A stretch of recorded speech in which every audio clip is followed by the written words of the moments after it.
tadi tentang Tritunggal yang secara ontologis dan secara ekonomis.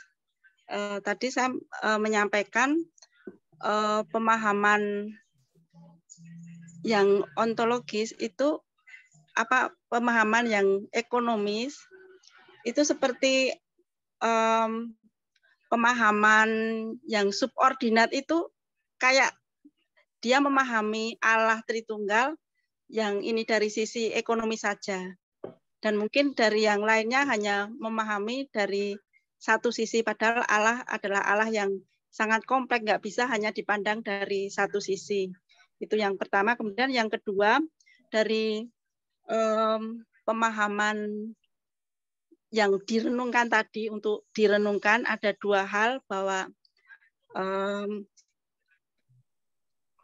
ada Allah yang hadir di neraka. Tadi sebenarnya tadi di ruangan Pak itu sudah mulai menjelaskan, tapi belum selesai, terus kemudian ditutup. Jadi ini kami mohon nanti dijelaskan lagi, karena ternyata ayat yang tercantum di dalam materi itu keliru. 1 Tesalonika 1 ayat 9 yang seharusnya 2 Tesalonika 1 ayat 9. Itu mungkin teman-teman dari kelompok 2 mau menambahkan, monggo, yang tadi Pak Mosat, Pak Simon, dan yang lain-lain, Pak Kevin.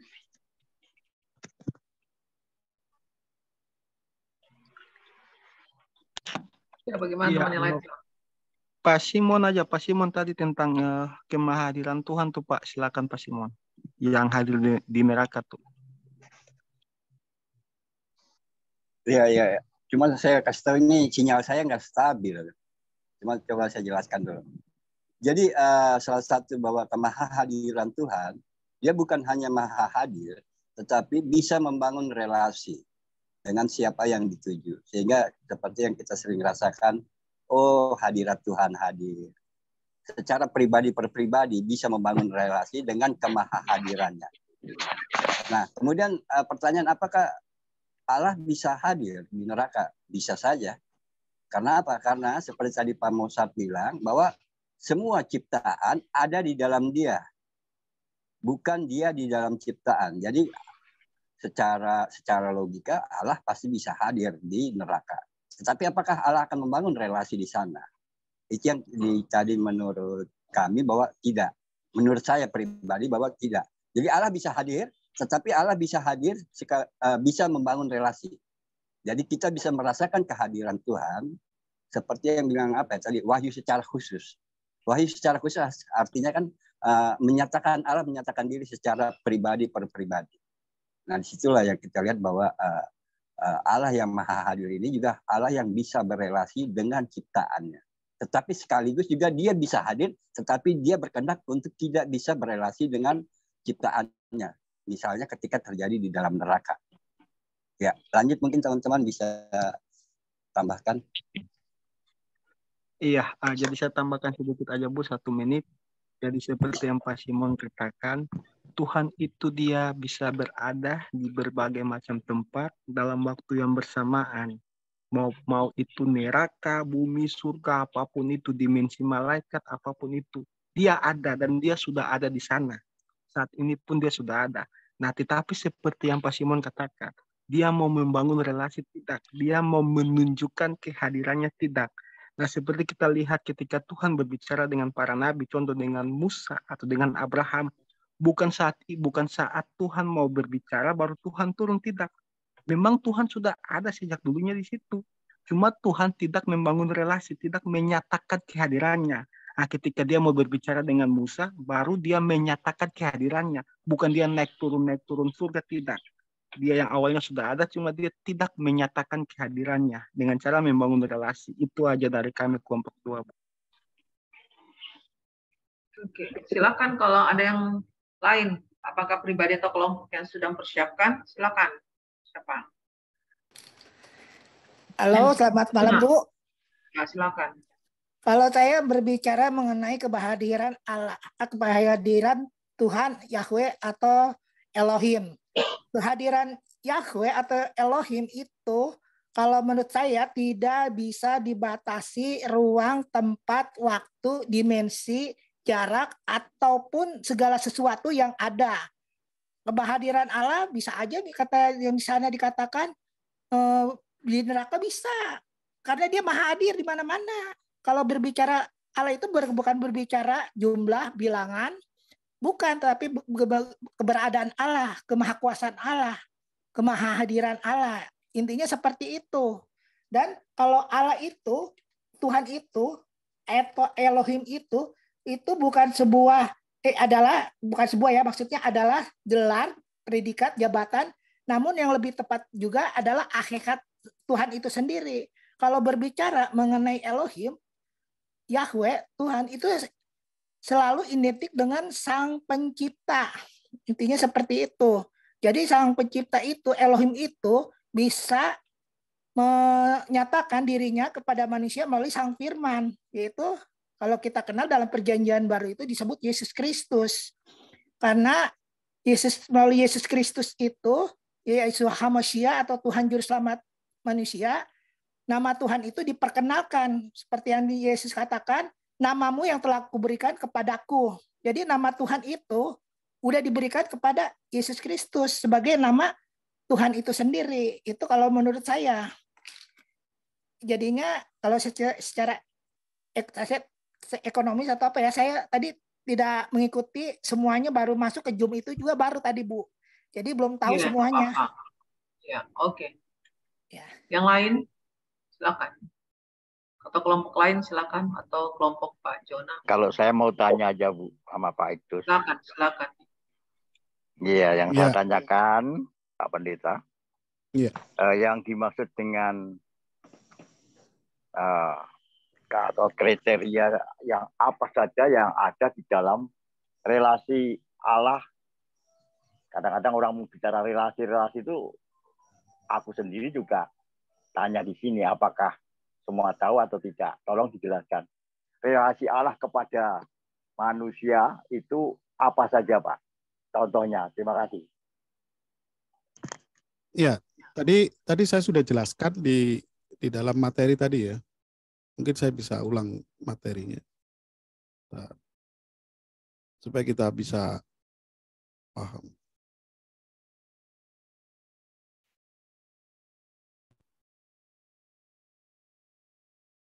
Maha hadir, omnipresent.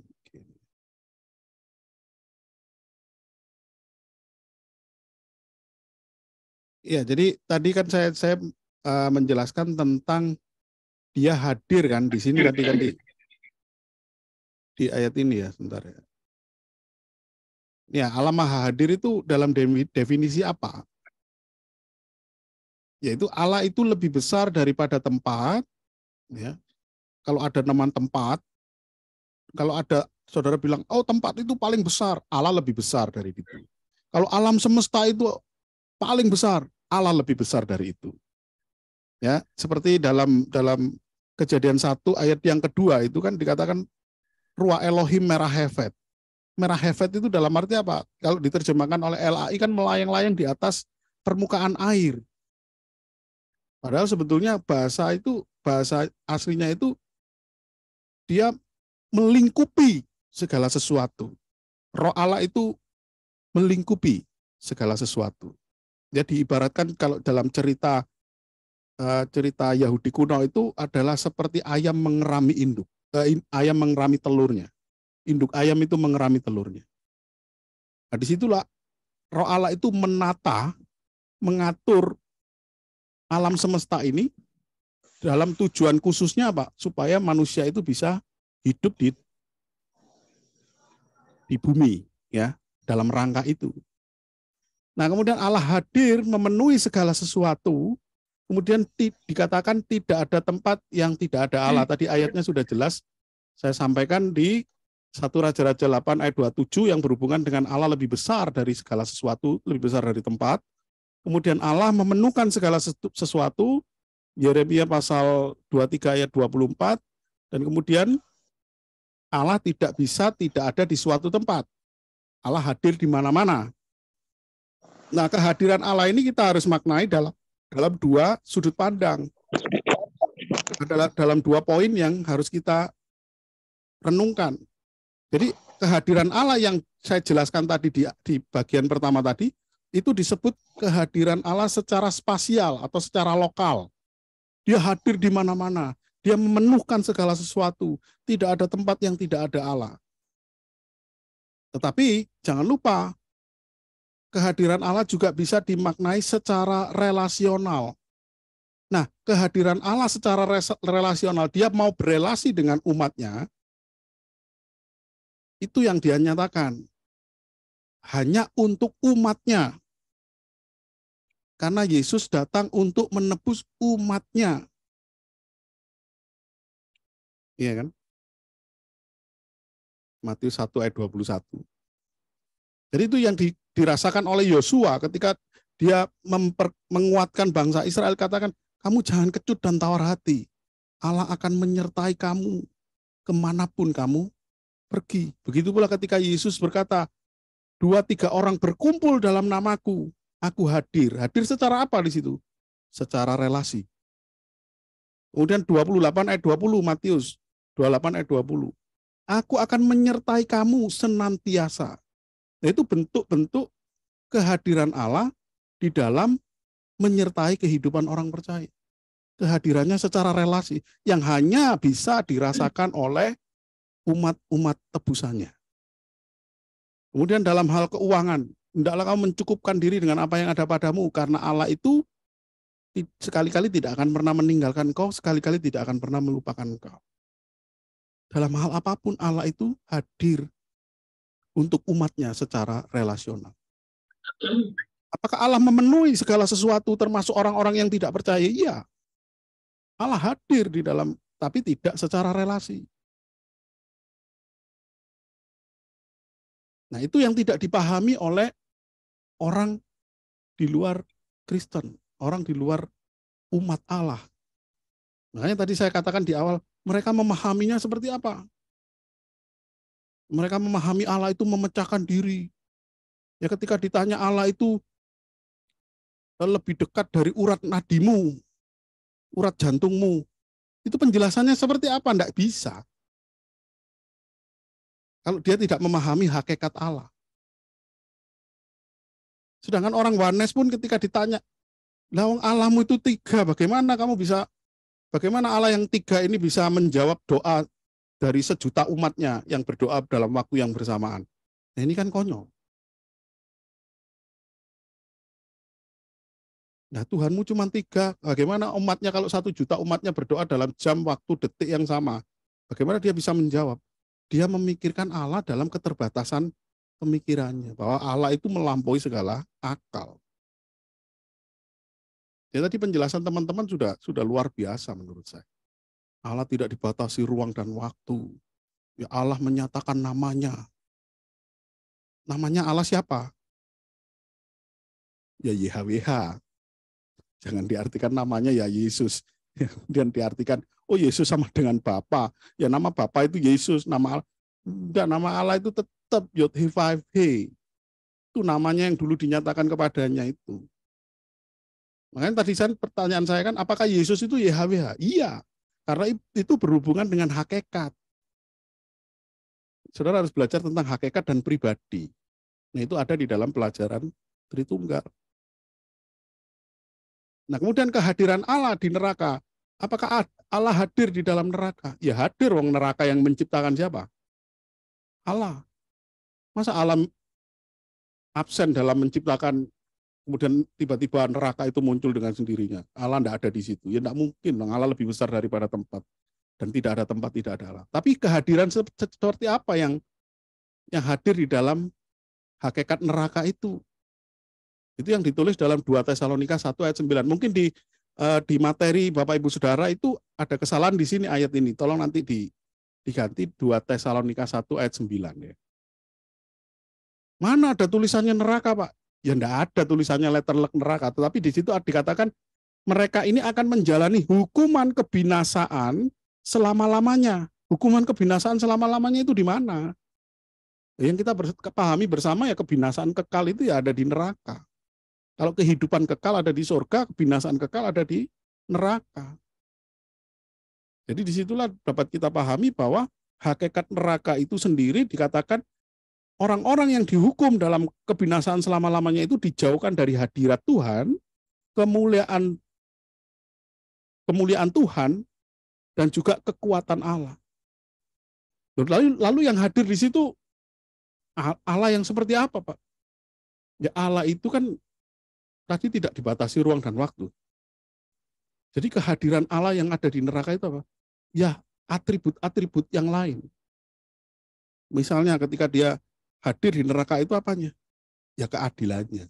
Karena berbicara keadilan Allah itu apa? Dosa harus dihukum. Hukumnya di mana? Di neraka. Jadi yang hadir di situ adalah keadilan Allah yang diberikan kepada orang-orang berdosa yang tidak bertobat dan tidak percaya Yesus.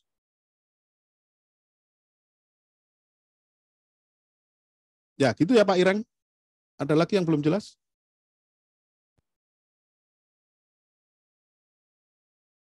Pak Ireng, mau nikah? Iya.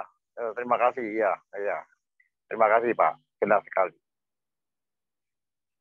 Kemudian yang tidak dirasakan perbedaan, tidak dirasakan orang yang di neraka sama yang bukan itu apanya itu Pak? Ya atribut Allah yang lain, sifat-sifat Allah yang lain.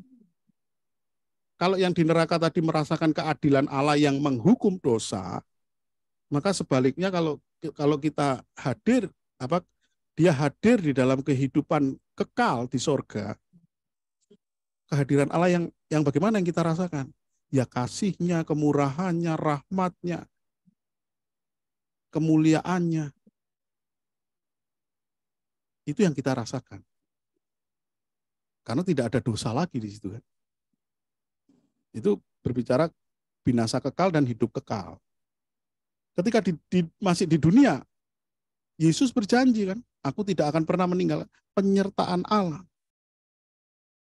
Yang kalau kita lihat di dalam 1 Petrus pasal 1 ayat 5 ya. Kita ini yang dipelihara dengan kekuatan Allah. Selagi kita menantikan kehidupan kekal itu. Kita menantikan di mana di dunia ini. Allah memelihara kita dengan kekuatannya. Itu bentuk penyertaan Allah. Bentuk kehadiran Allah secara relasi. Bahkan Roh Kudus-Nya itu diberikan dalam batin kita. Yeskiel pasal 36 ayat 27. Rohku kuberikan diam di dalam batinmu, supaya kamu bisa melakukan apa yang aku tetapkan dan aku perintahkan. Kita bisa melakukan ketetapan Allah dan perintah Allah. Dengan kekuatan siapa? Roh Kudus yang diberikan Allah di dalam batin kita. Lalu apalagi yang kurang? Apalagi yang kita ragukan? Apakah kita menyangkali penyertaan Allah? Ya saudara akan merasakan sendiri kalau saudara menyangkali. Allah berjanji dalam firman-Nya. Nah, dia pasti akan melakukan. Tadi kan kita tahu bagaimana Allah itu. Ketika dia berjanji, dia akan melakukan. Ketika dia menetapkan, dia akan menjalankan. Ketika dia merencanakan, tidak akan pernah gagal. Masa manusia bisa menggagalkan rencana Allah?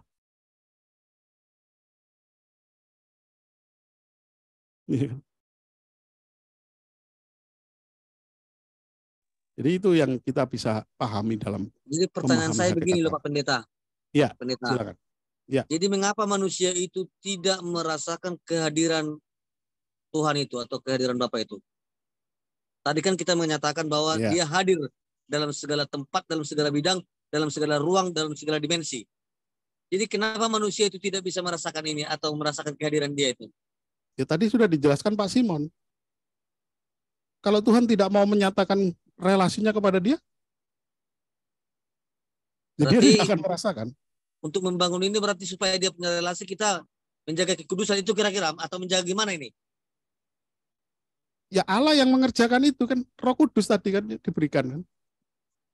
Roh Kudus itu diberikan dalam arti Roh Kudus itu berelasi dengan umat tebusannya. Ya, kalau orang itu ditebus. Maksud saya begini Pak Pendeta. Kan bagaimana apa yang kita lakukan supaya Tuhan itu berelasi sama kita, begitu loh Pak? Nggak bisa, nggak ada. Nggak ada yang kita bisa lakukan. Tuhan yang melakukan di dalam diri kita. Pak Erikson bisa percaya Yesus karena siapa sih? Karena siapa? Ya, karena dia juga, karena Yesus. Kenapa? Karena Bapa. Karena Bapa. Ayatnya di mana? Roh Kudus. Ya, ayatnya di mana? Aku yang memilih kamu kalau nggak salah. Enggak, yang membuat kita bisa percaya itu loh, mengaku Yesus adalah Tuhan dan Juru Selamat kan? Begini yang saya maksud Pak Pendeta. Ini kita diskusi Pak ya. Betul. Jangan kita jadi tegang, bukan. Enggak, saya enggak tegang. Saya cuma ingin memberikan pandangan aja. Iya, silakan. Gimana? Orang kan ibaratnya orang yang lain dikasih 5 talenta, dikasih 6 talenta, dikasih bahkan 5 talenta. Yang lain ini ada yang cuma 1 talenta, 2 talenta. Kan begitu Pak kalau dalam kehidupan ini kan. Ada yang bisa begini, ada yang bisa gini. Jadi maksud saya itu, apakah ada bisa upaya atau mengalahkan sesuatu supaya kehadiran Tuhan itu atau hadirat Tuhan itu, apakah ada yang sesuatu yang mau dilakukan supaya dia hadir, atau kita ibaratnya meminta atau bagaimana?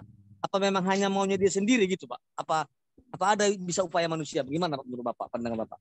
Kalau upaya manusia kan berarti manusia yang bisa memerintahkan Allah kan untuk hadir kan? Ya kan begitu kan? Misalnya kan tidak lebihnya, tidak ubahnya dengan kita manggil arwah gitu kan. Orang-orang dukun itu yang manggil roh-roh jin-jin kemudian dia datang. Berarti begini Pak. Berarti nggak ada namanya kita saleh atau gimana ya Pak, saya bahasakannya. Kita menjaga kekudusan dengan orang yang tidak menjaga kekudusan, berarti nggak ada bedanya dong kalau begini. Ya, setelah ini mungkin kita akan lanjut dengan pertanyaan yang lain ya. Iya, oke. Sebentar aja. Ya. Orang yang menjaga kekudusan dengan yang tidak menjaga kekudusan nggak ada bedanya. Ya ada. Makanya itu loh, gini loh Pak. Pola pikir kita itu jangan dari bawah. Kita memikirkan dari atas. Kita ini keselamatan itu kita ini kan diberi. Apakah kita yang mengerjakan atau kita diberi? Diberi kan? Dari atas. Iman kan? kita pun juga diberi. Iman kita pun diberi gitu loh. Nah kalau Bapak tidak kenal Yesus kemudian mengerjakan kekudusan, poso 30 hari atau buka sahur jam 4 pagi, buka jam 6 sore selama 30 hari kemudian ya. Tolong perhatikan ya Bu Dewi. Ya, jadi apakah karena kita kemudian Allah itu mau berelasi? Oh, karena Pak Erikson puasa ya kan? Karena Pak Erikson itu orangnya baik, menjaga kekudusan, aku mau berelasi dengan dia. Itu berarti Anda sudah mensyaratkan gitu. Syaratnya apa Pak supaya saya ini bisa dipilih oleh Tuhan? Kan sama aja gitu kan? Oke, kita balik lagi Pak. Kita ya nanti sebentar. Oke, Pak. nanti kita perdalam. Bebas ya, diskusi bebas ya Pak Erikson. Ya mungkin banyak pertanyaan Pak Erikson yang memang benar-benar ya sabar ya Pak Erikson ya. Iya, Pak Erikson ya. Kita masuk ke bagian kelompok-kelompok. Oke, yang lain silakan, yang sudah Pak Jona udah tadi kan ya. Yang lain mungkin ada yang mau menjawab. Nanti kita masuk sabar ya. Silakan. Ya, kalau dari saya begini ya. Tadi pertanyaannya siapa Allah yang kita sembah? Kan begitu ya. Artinya Allah yang kita sembah itu yang harus kita pahami. Allah yang hidup ya. Karena dengan Allah yang hidup, dia bisa berada dimanapun, kapanpun ya. Tidak dibatasi oleh waktu dan ruang tentunya ya. Makanya Allah itu bisa kita nyatakan maha hadir begitu ya. Nah, kata maha hadir ini adalah ya di mana setiap kita ya, setiap anak-anak Tuhan khususnya ya, bahkan bukan hanya yang belum mengenal ya, yang ingin mengenal pun Tuhan ada gitu. Tuhan hadir di tengah-tengah mereka ya, yang ingin mengenal ya. Nah, artinya maha hadir di sini ya adalah Allah yang punya kuasa ya, punya kuasa dan punya hidup begitu. Kalau Allah yang tidak hidup Dan dia tidak bisa kemana-mana, ya, tidak bisa berada di manapun, ya, karena dia tidak hidup. Dan yang kedua, karena Allah tidak punya kuasa, ya, kalau Allah tidak punya kuasa, walaupun dia hidup tetapi tidak punya kuasa, bagaimana dia bisa menyatakan dirinya maha hadir, kan begitu, ya. Jadi harus kita pahami bahwa Allah yang kita sembah, kenapa kok bisa menjadi maha hadir, kan begitu pemahamannya, ya. Karena Allah kita adalah Allah yang hidup dan punya kuasa, ya. Itu dari saya pernyataannya, jawabannya, ya. Nah, untuk mungkin saya tambahkan sedikit buat Pak Erikson, ya. Mungkin begini Pak, ya.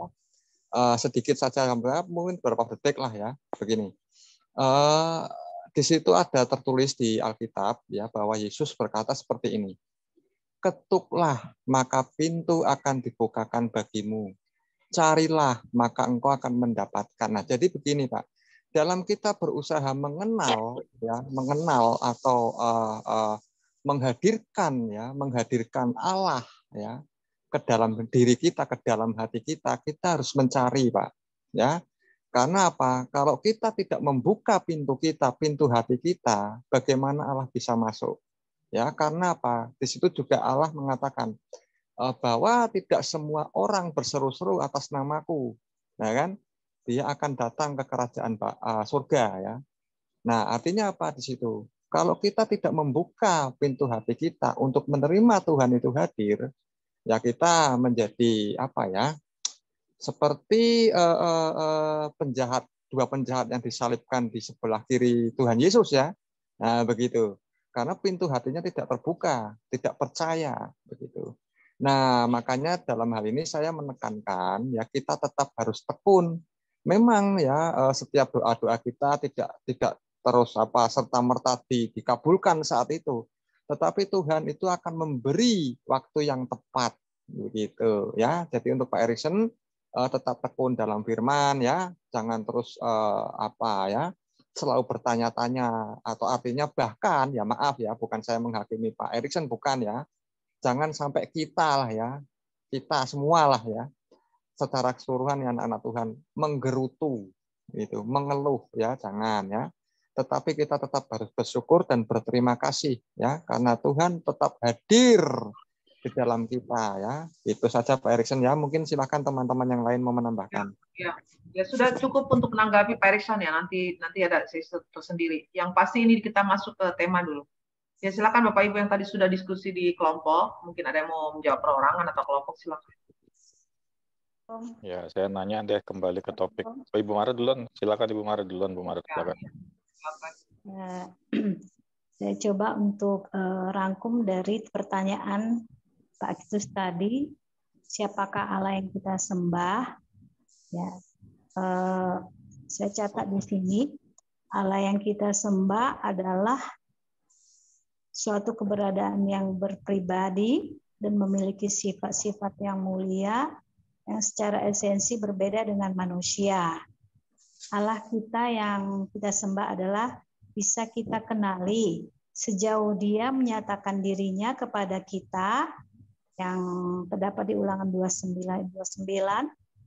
Walaupun kita tidak dapat pahami walaupun kita tidak dapat memahaminya karena keterbatasan akal budi manusia. Kemudian Allah yang berdaulat sejak kekekalan, karena tidak ada satupun yang dapat bergerak tanpa sepengetahuan Allah, bahkan rancangannya pun tidak ada yang gagal. Kemudian Allah yang maha tahu, baik dari dirinya maupun di luar dirinya, yang bersifat kekal dan spontan, sehingga Allah tidak perlu belajar seperti manusia. Kemudian Allah yang maha hadir, di mana Allah tidak bisa tidak ada di suatu tempat atau secara spasial, namun Ia juga berkenan hadir secara relasional untuk menyatakan kemuliaannya, kasih dan kekuasaannya. Jadi Allah kita itu secara general kita sebut Allah Elohim yang mempunyai nama diri YHWH. Dan dalam perjanjian baru kita sebut Theos. dalam perjanjian lama kita panggil Adonai atau Tuhan di atas segala Tuhan. Mungkin dari saya. Terima kasih. Ya, silakan yang silakan. Oke, Tadi saya nanya ya ke Pak Itus ya. Iya. Iya, silakan. Ya, Pak Itus, gini, menanggapi masalah Elohim ini kan sekarang fenomenanya kan di kalangan kita lagi rame ya, orang membicarakan mengenai Elohim tanpa kita sadari kalau kita tidak memiliki pengetahuan yang kuat tentang makna Elohim ini akan menjadi semacam domino efek yang akan menyebabkan banyak perdebatan baru, Pak. Saya ingin tanggapan Bapak mengenai itu, apalagi kemudian mengenai kata Yahweh. Kata Yahweh sendiri kan orang Israel tidak berani mengatakan bagaimana sekarang pandangannya mungkin dari kawan-kawan yang ortodoks, yang bagaimana kita menyikapi, apalagi kan sekarang ada lagu Yahweh yang itu yang lagi tren itu, bagaimana kita menyikapi dalam penyebutan nama Yahweh dikaitkan dengan ulangan dalam menyebutkan namaku dengan sembarangan. Jadi supaya kita bisa lebih terarah dan kita bisa lebih bisa menyampaikan bagaimana sih tentang pengertian Yahweh sendiri dari kalangan Israel dan dari kalangan kita. Gitu Pak Itus. Terima kasih Pak. Iya, ya jadi pemahaman tentang pemanggilan kata Elohim ya. Kemudian itu dulu kan ada pergerakan tentang Yahweisme itu ya. Di pemahaman orang tentang Yahweisme. Jadi mereka mencoba untuk mengganti nama Allah itu di dalam Alkitab menjadi Elohim. Gitu. Karena sesembahan menurut mereka sesembahan kita itu adalah Elohim yang benar. Sehingga dia harus menyebut nama Elohim. Bahkan mereka bergerilya ke gereja-gereja, banyak gereja yang mengikuti pemahaman Yahweisme ini. Bahkan mereka rela menggelontorkan sejumlah dana untuk membuat Alkitab baru yang ada kata Allah di dalam Alkitab itu diganti dengan sebutan itu. Nah, itu jadi perdebatan memang. Kalau mereka memang mau menjadi Yahudi, ya harusnya kan semuanya harus diikuti gitu. Jangan cuma penyebutan nama aja, tapi tradisinya enggak mau ngikut. Jadi orang Indonesia ini ya itu seperti yang dikatakan Pak Karno kan. Kalau kamu mau jadi Islam, ya kamu jangan jadi seperti orang Arab. Jangan ke Arab-Araban. Kalau kamu jadi Kristen ya jangan ke Yahudi-Yahudian. Kalau mau jadi Yahudi, Yahudi beneran itu loh, semuanya diikutin gitu. Jangan cuma sebutan-sebutannya aja. Itu kritikan dari Pak Karno sebetulnya. Ya jadi kalau kita perdebatkan tentang Yahweh, kan kita ini tidak terikat dengan hukum Taurat. Yang terikat dengan hukum Taurat siapa? Orang-orang Yahudi. Jadi kita tidak perlu larut di dalam perdebatan tentang Yahweh. Apakah kalau menyebut kemudian ada golongan yang mengatakan, oh ternyata selama ini saya keliru. Saya menyebut nama Yesus salah, ternyata harusnya Yeshua HaMashiach, Adonai, Elohim. Ya. Tambah diperlengkap lagi gitu. Harusnya saya menyebut ini, kenapa kok dulu saya menyebut nama Yesus, berdosa saya itu. Nah ini kan tambah parah gitu. Jadi apakah ketika kita menyebut dengan nama Yesus kita berdosa? Ya enggak. Enggak ada masalah. Kita mau menyebut dia Yesus, mau menyebut dia Elohim, mau saudara sebut Allah itu YHWH atau Yahweh. Kalau orang Israel memang dia terikat dengan hukum-hukum Taurat itu. Apakah kita perlu mengikuti mereka? Kan kita sudah mengikuti Yesus kan sebagai penggenapan hukum Taurat itu. Ketika kita mengikuti Yesus, apa kita meniadakan hukum Taurat? Justru kita menggenapi itu melalui Yesus. Ketika kita mengikuti Yesus, apakah kita bisa menyembah Allah yang lain selain Yesus? Tidak mungkin. Apakah kita bisa membuat patung-patung dengan menyembah itu selain menyembah Yesus? Nggak bisa. Apakah kita bisa menyebut Allah-Allah yang lain selain Yesus? Ya nggak bisa. Apakah dengan ketika Anda percaya Yesus, saudara bisa membunuh, mencuri, berzina? Nggak bisa. Justru kita ini ketika kita menyembah Yesus sebagai Tuhan dan Juru Selamat, justru kita menggenapi Taurat di dalam hidup kita. Bukan karena faktor antroposentris, tapi kita justru sifatnya adalah kristosentris. Apa yang kita lakukan itu semua harus memuliakan Kristus. Bahkan Roh Kudus pun diberikan di dalam kehidupan kita dan saudara dan saya. Itu supaya kita kembali kepada Kristus. Segala pikiran kita, tindakan kita, iman kita, semua tersentral kepada Kristus. Kristosentris. Bagi saya tidak ada masalah. Tapi saudara harus bisa ngerti ketika saudara menyebut dia Elohim. Elohim di dalam Alkitab itu menjelaskan tentang apa sih? Dewa-dewa itu juga dipanggil oleh orang-orang dulu itu juga Elohim.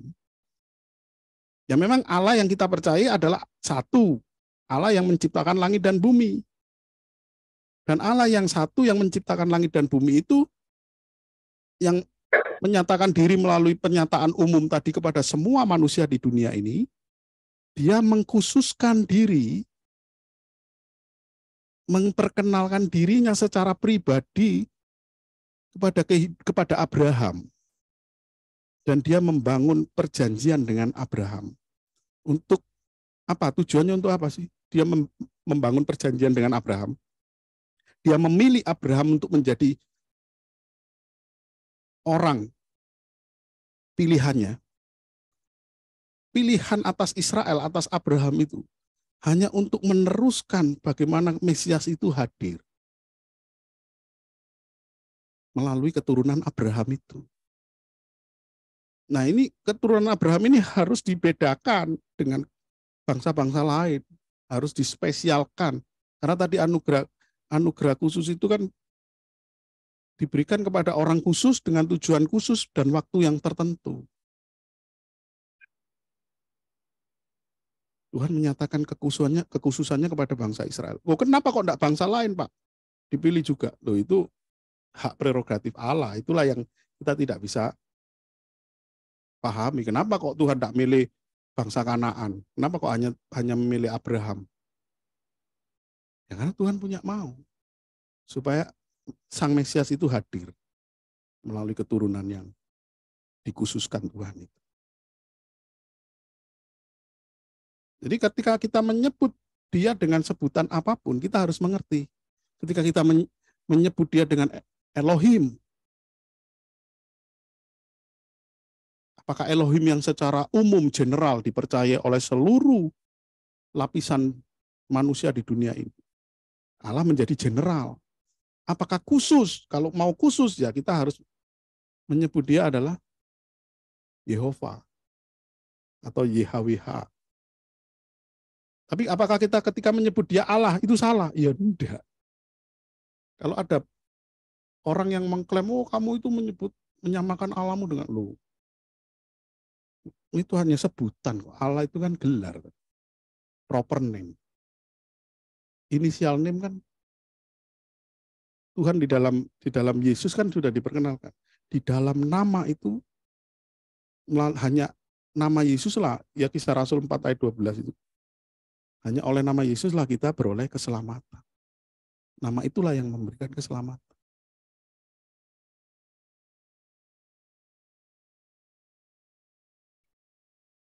Ya, sebetulnya tinggal pemahaman aja sih, sebetulnya enggak perlu kita perdebatkan. Oh, tapi kan orang yang ekstrim itu kan akhirnya mengatakan bahwa salah kamu menyebut dengan nama Yesus itu, harusnya Yesua, Hamasia, Adonai.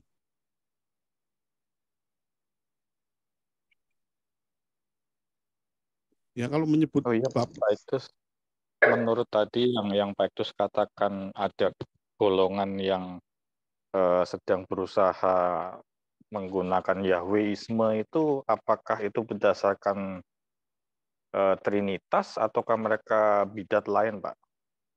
supaya kita yang berapologet itu juga tidak ragu untuk menggunakan kata ini, karena takutnya nanti kalau ada tadi Bapak bilang ada kalangan Yahweisme yang sedang berusaha merubah itu, apakah mereka dalam golongan Tritunggal atau mereka bisa dikatakan bidat atau gimana Pak? Apakah Pastinya, sudah ada datanya mengenai itu Pak Iktus? Ya, selama dia tidak menjelaskan doktrinnya yang jelas ya, hanya sekedar berpolemik di sebuah nama itu aja, ya kita tidak akan bisa memilah. Tapi kebanyakan orang-orang yang mengikuti itu pasti pemahaman tentang Tritunggalnya tidak jelas. Dapat dipastikan begitu.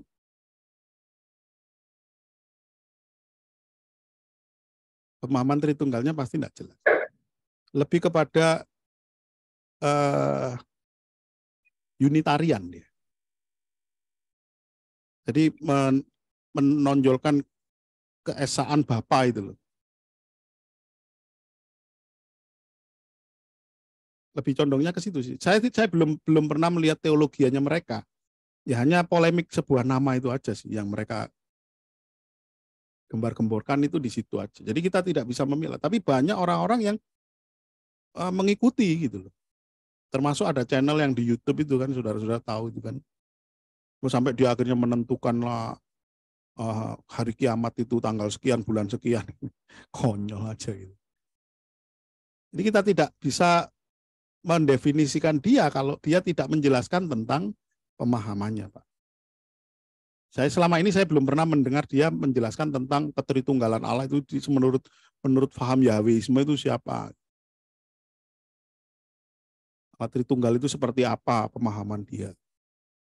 Sedangkan sementara bidat-bidat yang lain kan Oneness, kemudian Saksi Yehova, terus Triteos, kemudian pemahaman Unitarian, kemudian apa lagi yang subordinat dan lain sebagainya itu kan sudah kelihatan gitu loh. Paham teologi Tritunggalnya kan kelihatan. Karena kalau kita berbicara tentang sejarah gereja, konsili gereja, itu yang diserang oleh para bidat-bidat itu apa sih? Ya konsep Tritunggal dan juga Duinatur Kristus itu loh yang diserang oleh bidat-bidat itu. Masalah doktrin Allah begini enggak diserang. Masalah tentang doktrin keselamatan enggak. Yang diserang itu adalah ketritunggalan Allah dan Duinatur Yesus Kristus. Yesus itu Tuhan atau manusia. Hanya itu yang diserang. Mulai konsili Nisea sampai konsili Kalsedon, konsili Toledo dan lain sebagainya, itu semua membahas tentang itu. Membahas tentang ketritunggalan Allah dan juga Duinatur Yesus Kristus. Bukan masalah doktrin yang lain.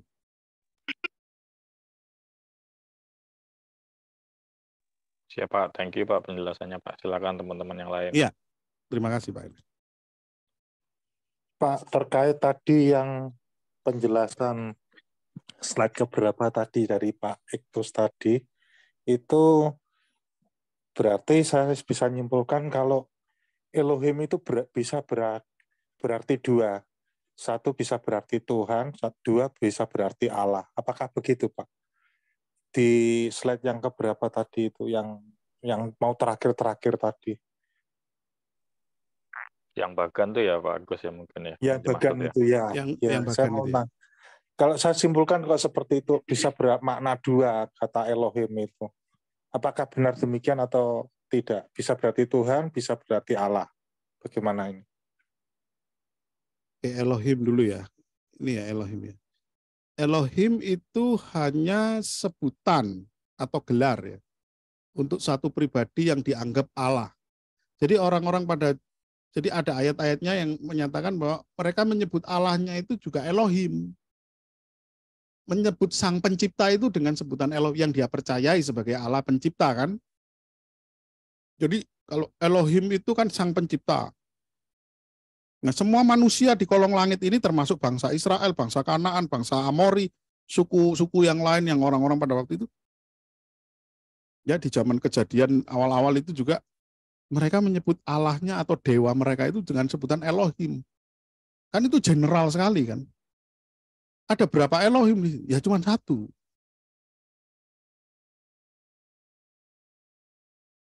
Kalau saya ilustrasikan gini kan. Kalau misalnya Presiden Indonesia adalah Bapak Jokowi. Itu milik seluruh bangsa Indonesia, presiden. Termasuk presidennya Ibu Iriana, Kaisang, terus apalagi itu anaknya itu.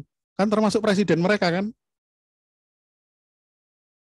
Tetapi kalau ketika Pak Jokowi pulang ke rumah, apakah anak-anaknya tetap manggil presiden atau panggil bapak? Yang boleh panggil bapak itu ya cuman anak-anaknya Pak Jokowi itu. Ilustrasi simpelnya seperti itu, Pak. Elohim dan YHWH itu apakah oknum yang berbeda atau pribadi yang berbeda? Sama kan? Tapi dia menyatakan diri secara pribadi itu loh yang membedakan. Yaitu melalui anugerah khusus itu tadi, Pak. Orang boleh memahami Elohim secara umum. Tapi Allah Elohim yang umum tadi itu menyatakan diri secara pribadi, secara khusus melalui anugerah khusus tadi kepada umat Israel, pada Abraham pertama kali. Itu kan? Ya, ini dipakai untuk Allah bangsa Israel maupun dewa-dewa bangsa kafir. Kemudian hanya dikaitkan tentang transendensi. Allah itu jauh, Allah itu tidak terjangkau, Allah itu ya tidak mungkin berhubungan dengan manusia. Yaitu transendensi. Juga bisa dikatakan bermakna kedekatan. Itu ayat-ayat yang saya bagikan itu nanti saudara bisa baca sendiri. Bermakna kedekatan juga ternyata Elohim. Tapi Elohim yang disembah oleh seluruh bangsa-bangsa itu justru dia menyatakan diri secara pribadi. Dengan sebutan dia menyatakan nama dirinya adalah YHWH. Nah, YHWH ini adalah nama diri dari Allah bangsa Israel. Apakah orang di luar Israel boleh menyebut nama Tuhannya YHWH? Tidak boleh. Tidak boleh. Special revelation. Hanya untuk bangsa Israel. Jadi lebih dikaitkan kepada imanensi. Nah, kemudian bagan ini. Maksud Bapak bagan ini ya Pak Agus? Ya Pak, yang Yode YHWH itu kok terus ke arah sananya kok teos gitu Pak. Ya. Bukannya Tuhan Pak. Tuhan itu kurios Pak.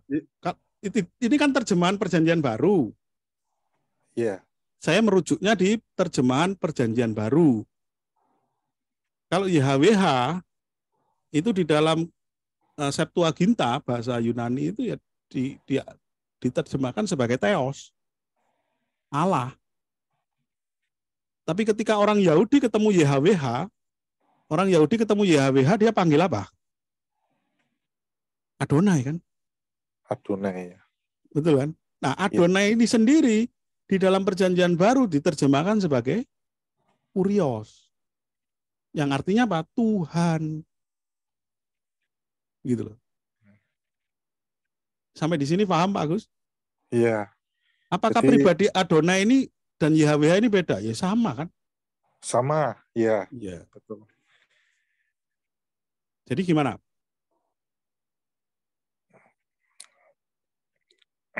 Kalau yang saya pahami itu begini Pak. Jadi YHWH itu artinya Tuhan. Sedangkan Elohim itu artinya Allah. Jadi Yahweh Elohim itu berarti Tuhan Allah. Begitu. Apa begitu Pak? Ya, kalau Elohim kan biasa diterjemahkan dalam bahasa Indonesia ya. Terjemahan baru itu A besar, L besar, L besar, A besar, H besar kan. Iya. Tapi coba nanti Bapak cek di Septuaginta atau Perjanjian Baru, kata Theos itu A besar, L kecil, A kecil, H kecil. Mungkin gini Pak, apa sih makna kata Tuhan itu? Apakah merujuk pada keilahian atau apa Pak makna kata Tuhan itu Pak? Tuhan ini sebagai pemilik. Tuan kan, di atas segala Tuan. Adonai ini kan diterjemahkan Tuan di atas segala Tuan. Sama, kurios ini juga terjemahannya Tuan di atas segala Tuan. Tuan yang memiliki segala sesuatu. Penguasa. Penguasa, ya. Nah ini makanya saya ambil Yohanes 1 ayat 3. Segala sesuatu diciptakan oleh Yesus. Bukan hanya dia menciptakan, dia juga memiliki segala sesuatu, termasuk kita. Kita ini miliknya. Tapi kata kurios ini hanya melekat kepada Yesus. Kenapa kok tidak melekat kepada Bapa? Tidak ada kurios Bapa, tidak ada. Tuhan Bapa tidak pernah dengar saya. Tuhan Roh Kudus juga tidak ada. Allah Bapa, Allah Roh Kudus. Tapi apakah Yesus bukan Tuhan? Ada ayatnya kan tadi saya sebutkan ketika Thomas mengaku bahwa Yesus adalah Tuhan dan Allah. Karena Allah ini berhubungan dengan apa? Hakikat. YHWH ini hubungannya dengan hakikat. Kalau kita menyebut YHWH, itu tidak merujuk kepada satu pribadi. Oh, YHWH itu hanya Yesus. Tidak bisa. Itu berarti kan Bapa bukan YHWH. Roh Kudus juga bukan YHWH. Tapi kalau dibalik, apakah Yesus itu YHWH? Iya, karena dia adalah YHWH. Dia adalah Allah. Bukannya Adonai itu untuk menggantikan kata YHWH yang sakral untuk disebutkan, Pak? Nah, iya, betul. Disebutkan kan Adonai. Atau Hasem tadi kan. Ketika orang Yahudi ketemu YHWH kan disebut Adonai kan. Tapi Adonai ini diterjemahkan di dalam perjanjian baru sebagai kurios gitu loh Pak. Jadi hubungannya itu apa ya? Hubungan apa ini namanya?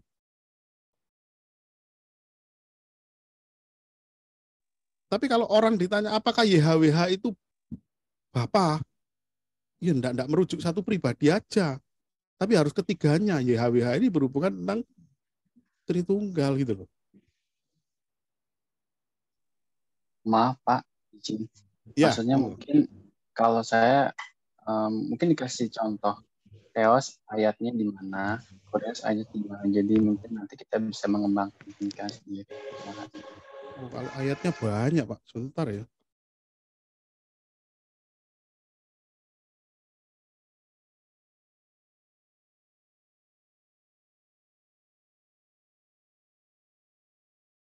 Biasanya kan ada ayat koordinasi dengan perjanjian lama gitu kan.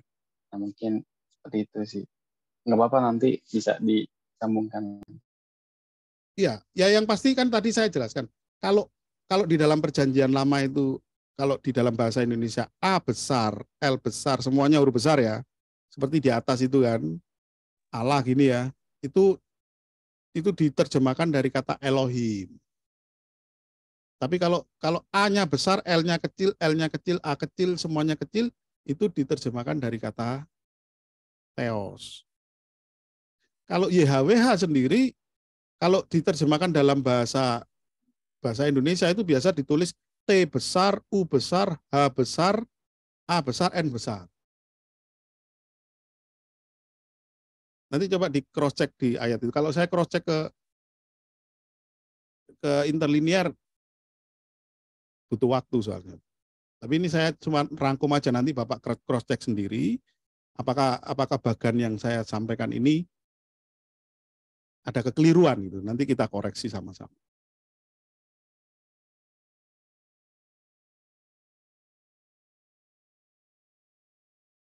Oke? Iya. Kalau belum paham, oke ya, nanti di pending aja ya. Iya. Oh iya, oke.